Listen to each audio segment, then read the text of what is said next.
پسر و دختر در ماینکرافت. یه روزگاری داشت چس بذارم داخلش رو نه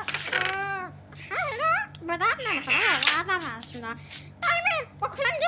سنگی بکنم کلنگ بردارم دایمنده رو بکنم بزنم دایمند به خشمنده آمدن زنباله بزن بکنمت ها دیر کندم داشت کنم باید دیر کندم الان میکنمت دایمند چرا نداد پرتقال دایمند دیگه هست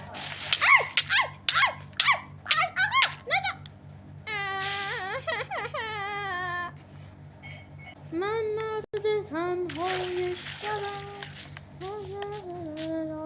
دایمند دارم